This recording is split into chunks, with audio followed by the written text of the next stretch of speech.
À chaque fois que tu touches ta paye, voilà où ton argent doit aller. La première étape, c'est de payer les mensualités minimum de tes crédits. Comme ça, ton dossier bancaire ne prend pas un coup et tu évites les frais d'incident. Numéro 2, ton compte courant. Tu vois, sur le tableau, cette personne gagne 3 000 € par mois et a 2 200 € de dépenses fixes. Si tes dépenses sont autour de 2 200 € par mois, vise un minimum de 3 000 € en permanence sur ton compte courant pour avoir un petit matelas entre tes factures et ton solde. L'étape 3, c'est ton fonds d'urgence. Tu veux avoir entre 3 et 6 mois de dépenses de côté sur un livret rémunéré.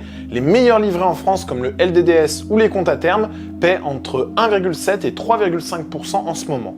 Pour t'assurer que ton épargne génère au moins ça, commente le mot livret et je t'envoie une liste de mes préférés. Étape 4, rembourser les crédits qui restent à taux élevé. Tout crédit au-dessus de 5% en France, c'est ce que j'appellerais un crédit cher. Typiquement, les revolving, les découverts ou certains crédits conso. Étape 5, abonder ton plan d'épargne entreprise. Si ton employeur en propose un avec un abondement, parce que si ta boîte abonde tes versements, c'est un rendement immédiat énorme, souvent du 50 à 100% de gratuit. Et enfin, numéro 6, l'investissement. Tu peux investir tout ce qui te reste sur un PEA, maxer ton assurance vie ou simplement investir sur un compte titre ordinaire en ETF.